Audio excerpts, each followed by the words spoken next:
ఒక్కరోజు కూలికి పోతే 2 రోజులు కుటుంబం ఆకలి తీరుతుందని భావించిన వారి ప్రాణాలు గాలిలో కలిసిపోయాయి. అరటి తోటలో పనులు ముగించుకుని ఆటోలో స్వస్థలానికి వెళుతూ ఉండగా ఆర్టీసీ బస్సు డ్రైవర్ నిర్లక్ష్యం 8 మంది ఊపిరి తీసింది. అనంతపురం జిల్లా గార్లదిన్నె మండలం వద్ద 44వ నెంబర్ జాతీయ రహదారిపై జరిగిన ఘోర రోడ్డు ప్రమాదం పుట్లూరు మండలం ఎల్లుట్లలో తీవ్ర విషాదాన్ని నింపింది. మృతుల కుటుంబాలకు ఏపీ ప్రభుత్వం 5 లక్షల రూపాయల చొప్పున పరిహారం ప్రకటించింది. అనంతపురం జిల్లా గార్లదిన్నె మండలం తలగాసుపల్లి క్రాస్ వద్ద ఘోర రోడ్డు ప్రమాదం జరిగింది. పుట్లూరు మండలం ఎల్లుట్ల నుంచి 60 కిలోమీటర్ల దూరంలోని తలగాసుపల్లిలో అరటి తోటలో పనిచేసేందుకు 12 మంది కూలీలు ఆటోలో వెళ్లారు. తోటలో పని ముగించుకొని తిరిగి స్వగ్రామానికి వెళ్తుండగా ఆర్టీసీ బస్సు మృత్యురూపంలో కబలించింది. బస్సు డ్రైవర్ నిర్లక్ష్యంతో ఆటోను వేగంగా ఢీకొట్టడంతో 2 కూలీలు అక్కడికక్కడే మృత్యువాత పడ్డారు. ఒకరు అనంతపురం ఆస్పత్రికి తరలిస్తుండగా మార్గమధ్యలో మరో 5గురు ఆస్పత్రిలో చికిత్స పొందుతూ ఊపిరి వదిలారు. ప్రమాదంలో మరో 5గురికి తీవ్ర గాయాలయ్యాయి. వీరిలో 3 పరిస్థితి విషమంగా ఉంది. క్షతగాత్రులను అనంతపురంలోని ప్రైవేట్ ఆస్పత్రికి తరలించారు. మృతుల బంధువుల రోదనలతో ఆస్పత్రి ప్రాంగణం ఆవేదన భరితంగా మారింది.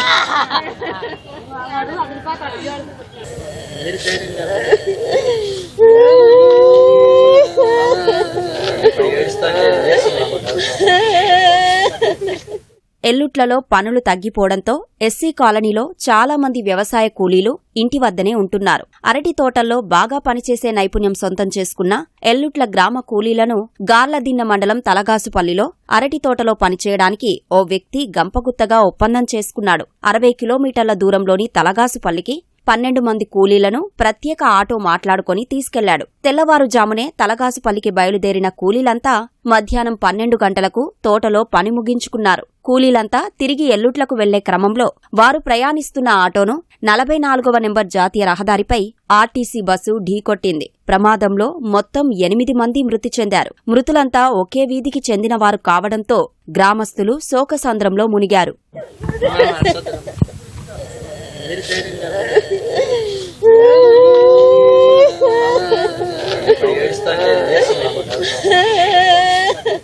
పని వెళ్ళారు, తిరిగి వస్తాన్నారంట. తిరిగి వచ్చేటప్పుడు బస్సు కొట్టింది. ఇంకెట్లా పడినారో ఏమో ఇటుకి తరలించినారు. ఇంకెట్లా పోయినారో. ఇక్కడికి వచ్చేపాటికి మా అమ్మ చనిపోయింది. మా అమ్మ అయితే ఎప్పుడు పోయేది కాదు సార్, మా ఊర్లోనే చేస్తాండే మామూలుగా. ఆ సార్ వాళ్ళకి అట్లా కూలీలు మా అమ్మ కూడా పిలుస్తుంది, కానీ మా ఊర్లో పనికే పిలుస్తుంది. వేరే ఊర్లకు పోయి ఇంతవరకు పోయింది లేదు సార్ మా అమ్మ. చాలా బాధాకరం. ఎందుకంటే ఇంత పెద్ద సంఘటన అనేది మా ఊరి అంటే మాకు అసలు మా ఊరంతా కూడా ఇప్పుడు దిగ్భ్రాంతిగా గురిగా అయిపోయి పాపం ప్రతి ఒక్కరూ చాలా డీలా పడిపోయినారనమాట. ఒక సందులో ఉండే వాళ్ళే దాదాపుగా ఇంతమంది ఒక సందు చనిపోయాక సందు అంతా కూడా బోసిపోయిన పరిస్థితి ఏర్పడింది. గార్లదిన్నె హైవే దగ్గర ఈ యాక్సిడెంట్ అనేది జరిగింది. ప్రధానంగా ఆటోలో 13 మంది ప్రయాణిస్తున్నారు. ఆ డ్రైవరు, ఆర్టీసీ డ్రైవరు ముందు చూడుకోకుండా అక్కడ స్పీడ్ బ్రేకర్లు ఉన్నాయి. పక్కన్న లారీని ఓవర్టేక్ చేస్తూ అత్యంత స్పీడ్గా వెళ్ళడం వల్ల ఈ ఆటో ప్రమాదానికి గురైంది. మృతుల కుటుంబాలకు ప్రభుత్వం 5 లక్షల రూపాయల పరిహారం ప్రకటించింది. ఆస్పత్రిలో మృతుల కుటుంబాలను, క్షతగాత్రులను మంత్రి సవిత, ఎంపీ అంబికా లక్ష్మీనారాయణ, జిల్లా కలెక్టర్ వినోద్ కుమార్లు పరామర్శించి ధైర్యం చెప్పారు. ప్రభుత్వం అన్ని విధాలా అండగా ఉంటుందని హామీ ఇచ్చారు. ఇక్కడ చనిపోయిన కుటుంబాలకు కూడా, ఎందుకంటే అందరూ ఒకే కుటుంబంలో కూడా ఒకే కుటుంబంలో కూడా 4 ఉన్నారు.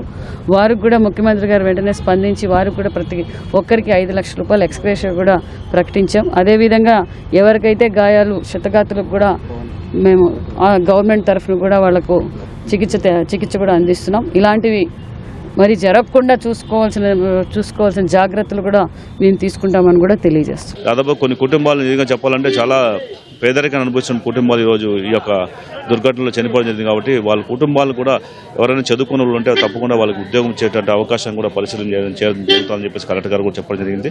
తప్పకుండా మేము కూడా పార్టీ తరఫున అన్ని రకాలుగా సహాయ సహకారాలు అందిస్తూ వాళ్ళ కుటుంబాలు ఆదుకోవడం జరుగుతుంది. ఈ యాక్సిడెంట్ అనేది ఆర్టీఎస్ బస్ అనంతపురం నుంచి హైదరాబాద్ వెళ్తున్నటువంటిది లెఫ్ట్ సైడ్ నుంచి ఓవర్టేక్ చేసుకొని స్పీడ్ బ్రేకర్స్ ఉన్నా సరే ఫాస్ట్గా ముందుకెళ్ళడం వలన ఆపోజిట్లో రైట్ టర్న్ తీసుకున్నటువంటి ఈ ఆటోలో వాళ్ళకి విజిబిలిటీ లేకపోవడం వలన ఢీ కొట్టుకోవడం జరిగింది. ఒక కుటుంబం భర్త భార్య ఇద్దరు కూడా చనిపోయారు. పిల్లల్ని కూడా కష్టంలో ఉన్నారని కుటుంబ సభ్యులు తెలియజేయడం జరిగింది. వాళ్ళ విస్తృతమైన డీటెయిల్స్ అన్నీ కూడా తీసుకొని నెక్స్ట్ ఏదైనా ప్రభుత్వ పథకాల్లో వాళ్ళకి మెయిల్ చేయగలుగుతామా ఖచ్చితంగా చూసి రాబోయే 7 రోజుల్లో మెయిల్ చేయాలి.